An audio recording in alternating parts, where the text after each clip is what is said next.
अस्सलामुअलैकुम वरहमतुल्लाहि ताला वबरकातुहू। अज़ीज़ नाज़रीन, उम्मीद है कि आप लोग खैर वाफ़ियत से होंगे।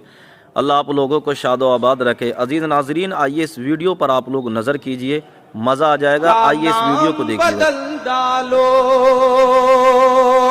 तारीखी यादों का नाम बदल डालो, तारीखी यादों का नाम बदल डालो। अकबर रोड का नाम बदलने से पहले, अगला मिसरा सच्चा हो तो एक एक शख्स की दुआएं मिले।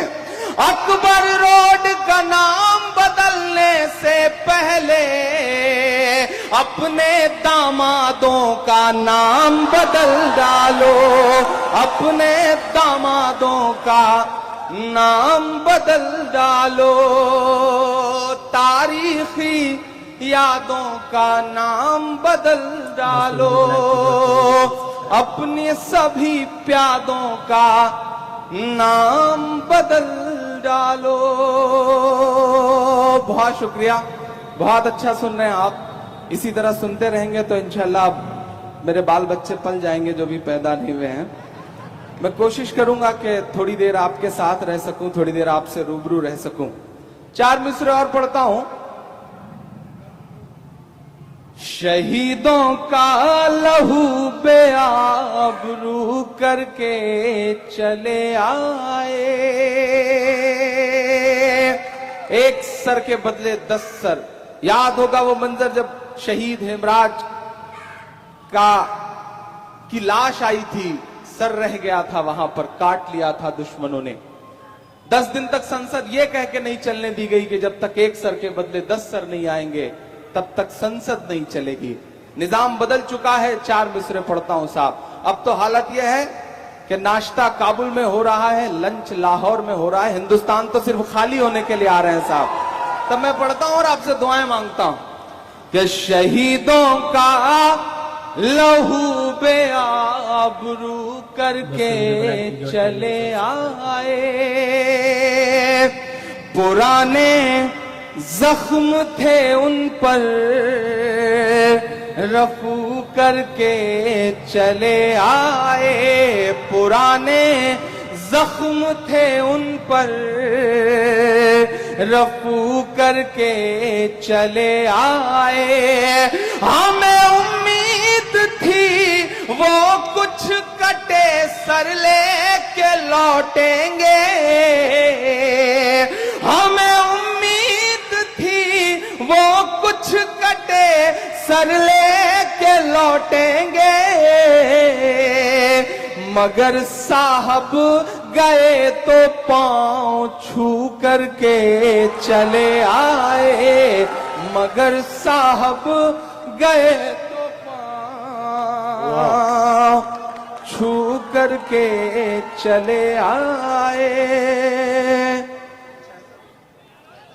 पढ़ने दीजिए जो आप कहेंगे इंशाल्लाह मैं वो सब सुनाऊंगा। क्योंकि वही चीज है कि आप स्टूडेंट भी और एक नेता के तौर पे भी। एक इसमें तर्क ये दिया जाता है कि एक तरफ तो वक्फ है, जो किसी भी संपत्ति पर अगर उंगली कर दे तो वो संपत्ति उसकी हो जाएगी, और दूसरी तरफ हिंदू है जिसके खुद के मंदिर को भी अगर पहले तोड़ा गया है तो वो उसकी भी मांग नहीं कर सकता है। तो ये दो तरफ दो अलग अलग शक्तियां दी गई हैं और अब उन शक्तियों को वापस लेने का वक्त है। देखिए, वक्फ आपको लगता है कि हमारा देश उस तर्ज पर है जहां मुसलमान कह देगा ये मेरी संपत्ति और उसको मिल जाएगी? Do you really believe so in your heart? को लेके मुसलमान के लिए there are procedures, there is paper work that needs to be done. कोई भी खड़ा होके कहीं भी नहीं कह सकता कि ये मेरी संपत्ति है। That's wrong. ये जो आइडिया सोशल मीडिया के माध्यम से या पैम्फलेट्स और उसके अपने IT सेल के माध्यम से जो फैलाए जा रहे हैं, ये बिल्कुल बेबुनियाद और गलत है। Everything has a process in place, और वक्फ की संपत्ति का भी वही है। हमारी आपत्ति इस बिल से ये है। मैं 1 मिनट बस रोक रही हूँ आपको बीच में। वो यही कहने की कोशिश कर रहे हैं, जैसा आपने कहा कि वक्फ किसी भी जमीन पर हाथ रख देगा तो वो उसकी नहीं हो जाएगी, एक प्रॉपर प्रोसेस के थ्रू उसे गुजरना पड़ता है। वो भी ये कह रहे हैं कि हम किसी भी मस्जिद पर हाथ रख देंगे तो वो मंदिर नहीं हो जाएगा, एक प्रॉपर प्रोसीजर के थ्रू उसे गुजरना पड़ेगा, और बस जैसे ही होगा उसके बाद दूध का दूध पानी का पानी हो जाएगा। वो यही कहने की कोशिश कर रहे हैं। Ma'am that's why the places of worships act was brought in place, क्योंकि अगर आप मान लीजिए मस्जिद के नीचे आपको मंदिर मिल गया, ठीक है, मंदिर के नीचे आपको बौद्ध मंदिर मिलेगा, फिर आप क्या करेंगे? उसके नीचे आपको और पुरानी सिविलाइजेशन का कुछ मिलेगा, then where do we stop, where do we put a stop to it? You have to put a stop somewhere. It's not that कि आप रोज खुदाई, फिर तो आप सबकी मानते जाइए और रोज खुदाई करते जाइए, कोई बात नहीं। And we have to come to a place where the friction ends, where this issue gets resolved. आप रोज आना यही मुद्दे उठा रहे हैं, आप आज मस्जिदों की बात कर रहे हैं, कल वक्फ की बात, आपके पास और कोई मुद्दे नहीं है क्या? हमारे देश में अर्थव्यवस्था बहुत अच्छी चल रही है क्या? गरीबों को, किसानों को, मजदूरों को उनके अधिकार मिल रहे हैं कि हम इन्हीं मुद्दों पे उलझ रहे हैं? Why does the government only want to instigate such issues? Why not bring about a minimum wage bill? Why not talk about the labour's movement? Why not talk about farmers? Why not talk about women? Are we all satisfied with the positions we have in the society? I don't think so. But because it fans their agenda, it promotes their agenda, that's why they will bring about only the issues that will hurt at the sentiments of the minority of this country. And I totally am against that. अगर उन्हें वो agenda suit कर रहा है तो ये क्यों ना माना जाए कि क्या पता विपक्ष को भी ये एजेंडा सूट कर रहा हो कि अल्पसंख्यकों का वोट क्योंकि उनके पास तो है नहीं, तो क्या पता हमारे पास तो सारा आ जाएगा। इसीलिए वो इन मुद्दों पर मुखर नहीं होते हैं, इसलिए वो धर्मनिरपेक्ष वक्फ को लेके या नहीं, उनके समर्थन में नहीं है। मेरा कहने का ये मकसद है, जो मैंने शुरू में भी आपको कहा था इकरा जी, कि तुष्टीकरण का आरोप दोनों तरफ है। बीजेपी को ये कहा जाता है कि वो हिंदुओं का वोट लेने के लिए करती है, समाजवादी पार्टी के लिए तो शुरू से ये कहा जाता रहा है कि मुस्लिमों का, यादवों का वोट बैंक हासिल करने के लिए हमेशा से उनकी राजनीति रही है। तो तुष्टीकरण का आरोप तो दोनों तरफ लगा है। But ma'am, like I already specified to you, ठीक है, हर पार्टी सिवाय भाजपा के, I will put it very clearly for you, सिवाय भाजपा के हर समाज का वोट लेने की कोशिश करती है। वो समाज दे या ना दे वो उनका अपना ओपिनियन है, लेकिन प्रयास ये होता है, हमारी पार्टी का तो अब नारा भी पिछड़ा दलित अल्पसंख्यक का है, which encompasses 80%, mind you 80% of the population, more than 80। तो ऐसा नहीं है, लेकिन भाजपा जो है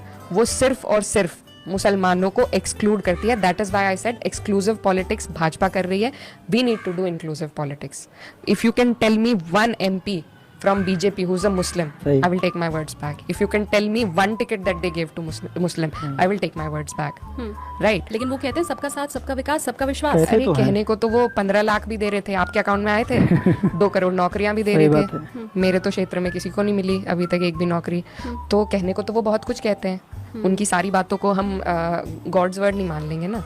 तो ऐसा नहीं है, everybody does politics and politics operates in a way in our country. We can not shy away from the fact that there is language differences, there are cultural differences, there are caste differences, there are religious differences, there are tribal people and all sorts of people, and that is how the country is known for unity in diversity. But if you constantly hurt at one specific minority like that, I think that is very unjust. This is what's happening in Bangladesh, and I totally stand with the minorities of Bangladesh also. और ये हर देश को समझना पड़ेगा, इस दुनिया के हर देश को समझना पड़ेगा that we have to protect the minorities of every country. If we don't do that, the country will not progress, whichever country it might be. जी बिल्कुल। अच्छा, लॉ स्टूडेंट होने के नाते भी, उत्तर प्रदेश से ताल्लुक रखने के नाते भी, मैं बुलडोजर एक्शन के ऊपर भी आपका रिएक्शन चाहूंगी। हालांकि अब तो सुप्रीम कोर्ट ने ये कह दिया है कि वो असंवैधानिक है, लेकिन लोगों के मन को आपने कितना पढ़ा? क्योंकि